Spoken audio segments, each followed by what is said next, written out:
Hello friends, education for all के current affair के इस सीरीज में आपका स्वागत है। आज हम पर्यावरण एंड पारिस्थितिकी से संबंधित 50 एमसीक्यू विथ इम्पॉर्टेंट फैक्ट का डिस्कशन करेंगे। तो चलिए शुरू करते हैं आज का क्लास।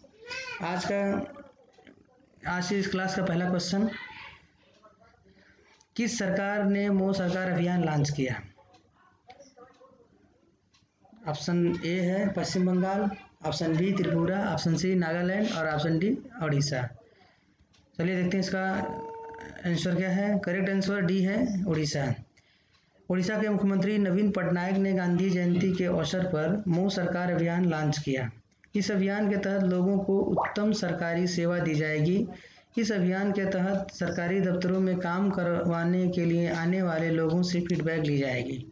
फीडबैक के आधार पर सरकारी कर्मचारी को रैंकिंग दी जाएगी।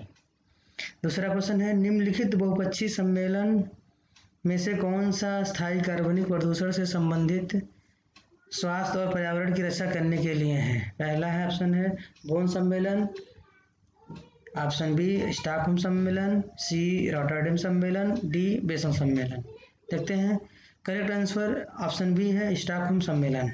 इंपॉर्टेंट फैक्ट देखते हैं। स्टॉकहोम सम्मेलन अस्थायी कार्बनिक प्रदूषण से संबंधित मानव स्वास्थ्य और पर्यावरण की रक्षा करने के लिए है। क्वेश्चन तीसरा, मॉन्ट्रिक्स रिकॉर्ड किसका रजिस्टर है? जिसका ऑप्शन है ए खतरे में स्थित विदेशी प्रजातियां, बी खतरे में स्थित वन्य प्रजातियां, सी मानव जनित गतिविधियों के तहत खतरे में जलीय स्थान, डी इनमें से कोई नहीं। करेक्ट आंसर ऑप्शन सी है मानव जनित गतिविधियों के तहत खतरे में जलीय स्थान के लिए मॉन्ट्रिक्स रिकॉर्ड रजिस्टर बनाया गया है। मानव जनित गतिविधियों से उत्पन्न प्रदूषण से खतरे में स्थित जलीय स्थानों को मॉन्ट्रिक्स रिकॉर्ड में रखा जाता है।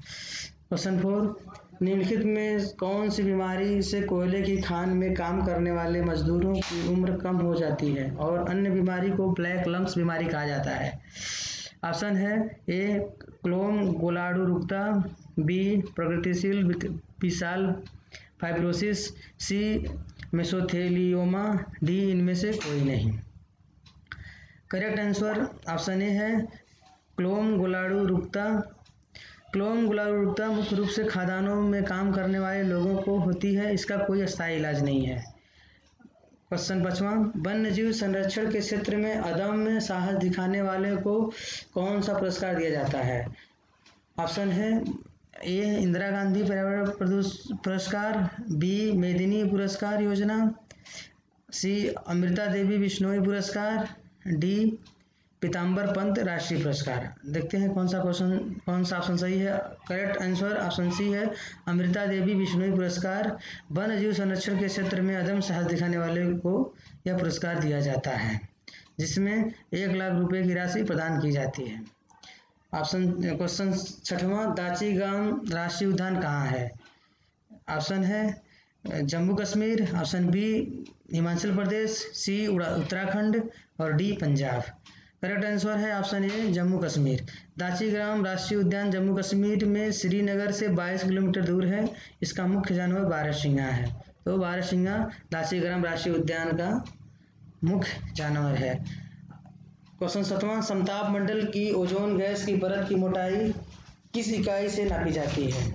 ऑप्शन ए सीवर्ट्स, बी डाप्सन इकाई, सी मेल्सन इकाई, डी इनमें से कोई नहीं। करेक्ट आंसर है ऑप्शन बी है डाप्सन इकाई। इंपॉर्टेंट फैक्ट देखते हैं। ओजोन परत की खोज 1913 में फ्रेंच वैज्ञानिक चार्ल्स फर्वे और हेनरी बिस्सोन ने की। इसके गुणों का अध्ययन वैज्ञानिक जीएमबी डॉप्सन ने किया। उन्होंने इसकी मोटाई नापने के लिए स्पेक्ट्रोफोटोमीटर विकसित किया। उन्हीं के नाम पर ओजोन परत की मोटाई डॉप्सन इकाई से नापी जाती है। क्वेश्चन 8वां, कार्बन डाइऑक्साइड के उत्सर्जक देशों की सूची किस स्रोत से कार्बन डाइऑक्साइड उत्सर्जन पर आधारित होती है? ऑप्शन ए जीवाश्म ईंधन का जलना, बी सीमेंट उद्योग, सी उपयुक्त दोनों, डी इनमें से कोई नहीं। करेक्ट आंसर सी है उपयुक्त दोनों। इंपॉर्टेंट फैक्ट देखते हैं। कार्बन डाइऑक्साइड उत्सर्जक देशों की सूची जीवाश्म ईंधन जलने और सीमेंट उद्योग से उत्सर्जित कार्बन डाइऑक्साइड पर आधारित होती है। क्वेश्चन 9, विश्व में सबसे ज्यादा पाए जाने वाली ग्रीन हाउस गैसेस हैं। Option A carbon dioxide, B जलवाष्प, सी सल्फर डाइऑक्साइड और D ozone. Correct answer B है जलवाष्प। दोस्तों जलवाष्प सबसे ज़्यादा पाई जाने वाली ग्रीन हाउस गैसेस हैं। यह साफ आसमान में 36 से 66 और बादलों वाले आकाश में 66 से 86% ग्रीन हाउस प्रभाव उत्पन्न करती हैं। तो विश्व में सबसे ज़्यादा पाई जाने वाली ग्रीन हाउस गैस जलवाष्प होती हैं। 10वां क्वेश्चन, कार्टेजेना प्रोटोकॉल किसके सुरक्षित उपयोग, स्थानांतरण और हैंडलिंग के बारे में है। ऑप्शन ए है नाभिकीय कचरा, बी आक्रामक विदेशी प्रजातियां, सी संशोधित जीवित जीव एलएमओ, डी इनमें से कोई नहीं। इसका करेक्ट आंसर सी है एलएमओ, संशोधित जीवित जीव। कार्टेजेना प्रोटोकॉल 29 जनवरी 2000 को हस्ताक्षरित हुआ और 11 सितंबर 2003 से लागू हुआ। यह एलएमओ के सुरक्षित उपयोग, स्थानांतरण और हैंडलिंग के बारे में है। 11वां क्वेश्चन, रेड डाटा बुक किन खतरों से में स्थित प्राणियों की लिस्ट है। जिसका स्टेटमेंट है ए जानवर, दूसरा पेड़, तीसरा फंगी। ऑप्शन है ए केवल एक, बी केवल एक और दो, ऑप्शन सी केवल दो, अथवा ऑप्शन डी ए तीनों। करेक्ट आंसर डी ए तीनों है। रेड डेटा बुक उन प्रजातियों की सूची है जो खतरे में होती हैं। हर रेड डेटा बुक में जानवर या वृक्ष अथवा फंगी की लिस्ट होती है जो खतरे में होती हैं। 12वां क्वेश्चन, जैव विविधता हॉट स्पॉट के रूप में घोषित होने के लक्षण क्या हैं। स्टेटमेंट पहला है, इस क्षेत्र में कम से कम 0.05% या विनाशकारी पौधों की 1500 प्रजातियों को स्थानिक प्रजातियों के रूप में होना चाहिए। इस क्षेत्र को अपनी प्राथमिक वनस्पतियों का कम से कम 70% नष्ट करना चाहिए। इसका ऑप्शन ए है केवल एक, बी केवल दो, सी ए दोनों, डी इनमें से कोई नहीं। करेक्ट आंसर सी है ए दोनों। नोट्स, ये दोनों ही जैव विविधता हॉटस्पॉट के लक्षण हैं। क्वेश्चन 13, निम्नलिखित में कौन सा प्रोटोकॉल उसके मुद्दे से सही संबंधित नहीं है। इसमें पूछ रहा है कि वो सही संबंधित नहीं है। तो ऑप्शन ए है 1987 का मॉन्ट्रियल प्रोटोकॉल, जो ओजोन क्षयकारी पदार्थ से संबंधित है या नहीं। बी है 1979 का बोन सम्मेलन, प्रवासी प्रजातियों के संरक्षण।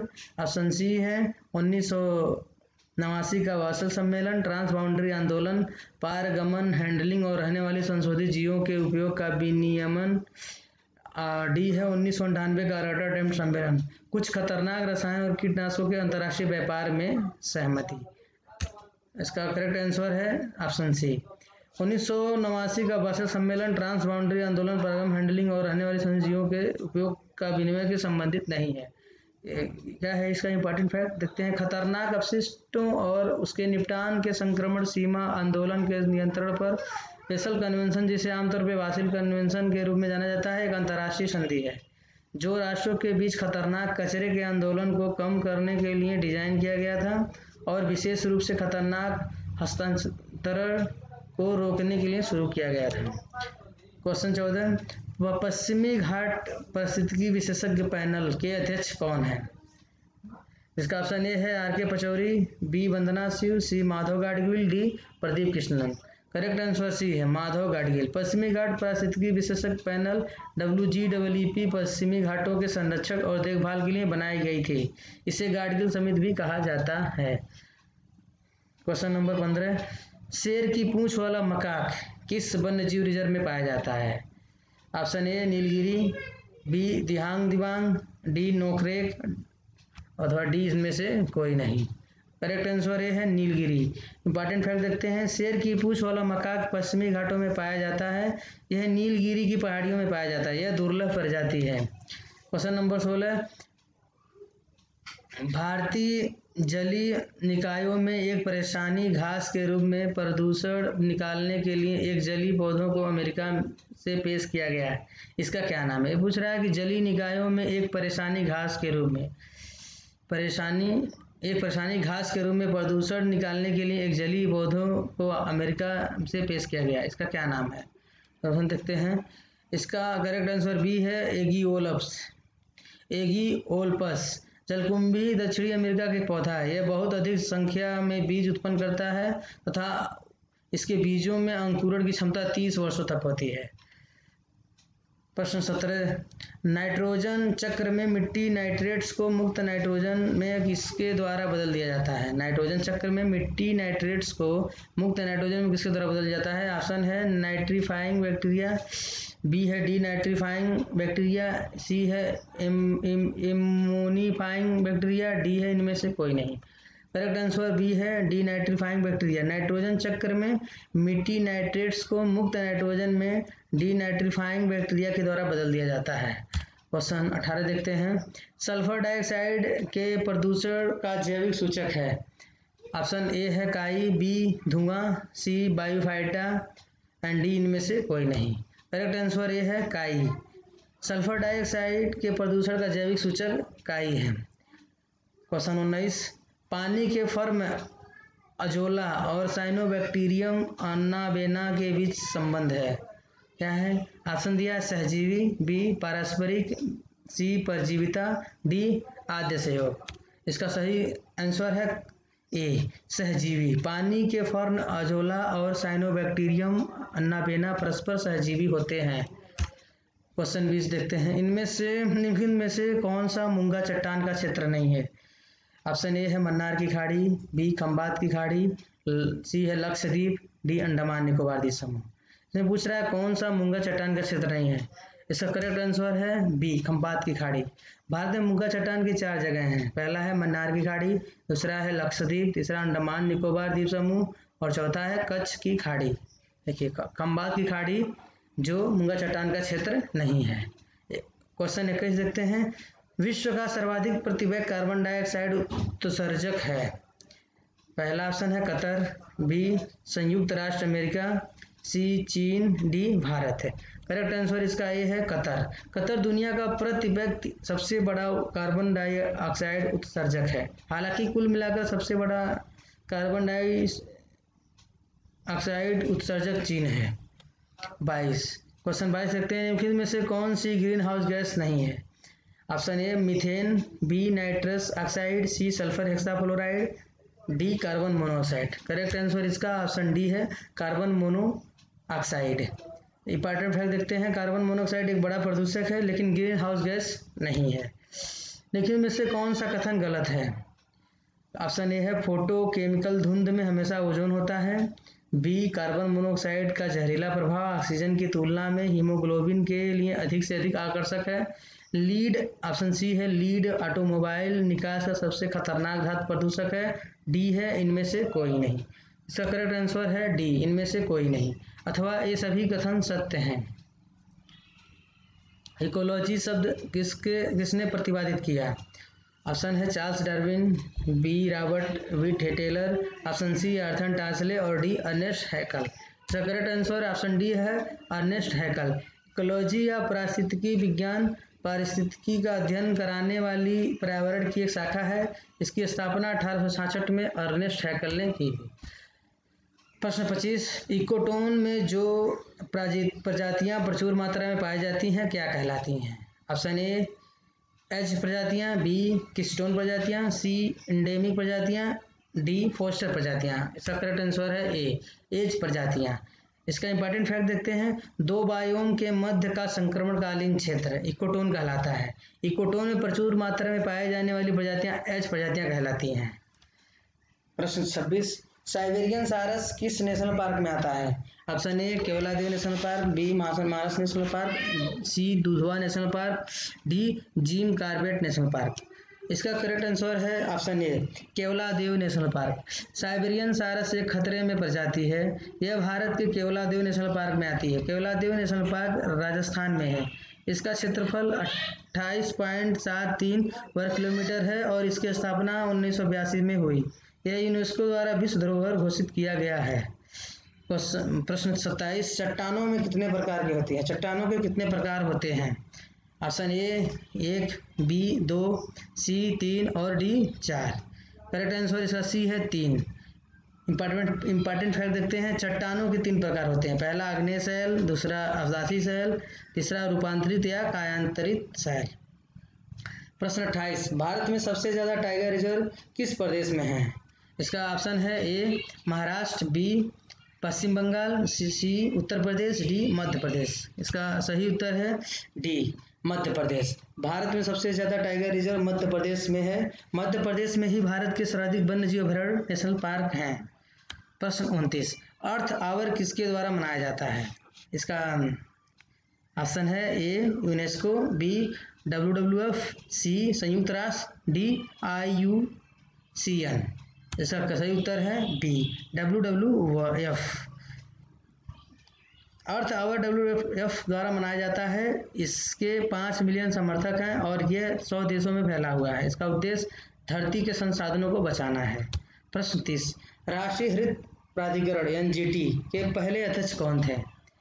इसका ऑप्शन है A justice AE Naidu, B justice Lokeshwar Singh, C है जस्टिस मार्कंडे काटजू, डी है इनमें से कोई नहीं। इसका सही उत्तर है बी जस्टिस लोकेश्वर सिंह। इसका महत्वपूर्ण तथ्य देखते हैं। NGT की स्थापना 2010 में हुई। इसके पहले अध्यक्ष जस्टिस लोकेश्वर सिंह थे। प्रश्न 31, हाइड्रोपोनिक्स किससे संबंधित है? इसके ऑप्शन है ए पौधों की बहुत सी संस्कृति, बी जल संरक्षण, सी पर्यावरण संरक्षण, एंड डी सब्जियों के अध्ययन। इसका सही उत्तर है ऑप्शन ए पौधों की बहुत सी संस्कृति। हाइड्रोपोनिक्स पौधों की प्रजातियों से संबंधित है। प्रश्न 32, जवाई के जंगल किस प्रदेश में है?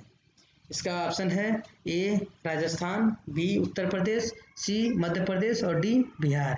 इसका सही उत्तर है ऑप्शन ए राजस्थान। इंपॉर्टेंट फैक्ट देखते हैं। जवाई के जंगल राजस्थान में है जो पाली जिले में है। इन्हें कंजर्वेशन रिजर्व स्टेटस मिला हुआ है। प्रश्न 33, निम्न में क्या जलवायु परिवर्तन पर एक्शन प्लान का हिस्सा नहीं है? जिसका ऑप्शन ए है राष्ट्रीय जल मिशन, बी है प्रदूषण नियंत्रण के लिए राष्ट्रीय मिशन, सी है सतत कृषि के लिए राष्ट्रीय मिशन और डी है सतत आवास के लिए राष्ट्रीय मिशन। इसका सही उत्तर है ऑप्शन बी प्रदूषण नियंत्रण के लिए राष्ट्रीय मिशन। प्रदूषण नियंत्रण के लिए मिशन जलवायु परिवर्तन का पर एक्शन प्लान का हिस्सा नहीं है। प्रश्न 34, ग्रीन इकोनॉमी किसके नेतृत्व में है? इसका ऑप्शन ए है United Nations, B United Nations Environment Programme, C European Union और डी IUCN। इसका सही उत्तर है option B United Nation Environment Programme UNEP। Green economic United Nation Environment Programme के नेतृत्व में है। प्रश्न 35, पर्यावरण अधिनियम 1986 के अंतर्गत कार्य करते हुए भारत सरकार ने किस प्रदेश में सर्वाधिक पर्यावरण संवेदनशील जगहों की खोज की है? इसका ऑप्शन है ए महाराष्ट्र, बी मध्य प्रदेश, सी उत्तर प्रदेश और डी बिहार। इसका सही उत्तर है ए महाराष्ट्र। भारत में सबसे ज़्यादा पर्यावरण संवेदनशील जगह महाराष्ट्र में है। प्रश्न 36, विक्रमशिला गंगा डॉल्फिन अभयारण्य किस प्रदेश में है? इसका ऑप्शन है A Uttar Pradesh, B Bihar, C Paschim Bangal, D Assam. इसका उत्तर है option B Bihar. Vikramshila Ganga dolphin अभयारण्य बिहार में है जो गंगा की डॉल्फिन की सुरक्षा के लिए बनाया गया है। गंगा की डॉल्फिन भारत का राष्ट्रीय जलीय जीव भी है। प्रश्न 37, निम्नलिखित प्रोटोकॉल में से कौन सा एक्सेस और बेनिफिट शेयरिंग ABS तंत्र से संबंधित है? इसका ऑप्शन है A Kyoto protocol, B Nagoya protocol, C Montreal protocol, D Geneva protocols. इसका सही उत्तर है option B Nagoya protocols. Nagoya protocols access और बेनिफिट शेयरिंग ABS तंत्र से संबंधित है। यह 29 अक्टूबर 2010 को हस्ताक्षरित हुआ। प्रश्न 38, किस शहर को टाइगर गेटवे ऑफ इंडिया कहा जाता है? इसका ऑप्शन है ए भोपाल, बी नागपुर, सी मैसूर और डी लखनऊ। इसका सही उत्तर है ऑप्शन बी नागपुर। और बढ़ देते हैं, महाराष्ट्र के शहर नागपुर को टाइगर गेटवे ऑफ इंडिया कहा जाता है। प्रश्न 39, निम्नलिखित पर ध्यान दीजिए। स्टेटमेंट है अंतर्राष्ट्रीय जैव विविधता। स्टेटमेंट दूसरा है अंतर्राष्ट्रीय चावल अनुसंधान केंद्र। स्टेटमेंट तीसरा है अंतर्राष्ट्रीय मक्का और गेहूं सुधार केंद्र। ये क्रमशः किस देश में है? ऑप्शन है A Italy, Philippines, Mexico, B Mexico, Philippines, Italy, C Philippines, Italy, Mexico अथवा डी इनमें से कोई नहीं। इसका सही उत्तर है option A Italy, Philippines, Mexico.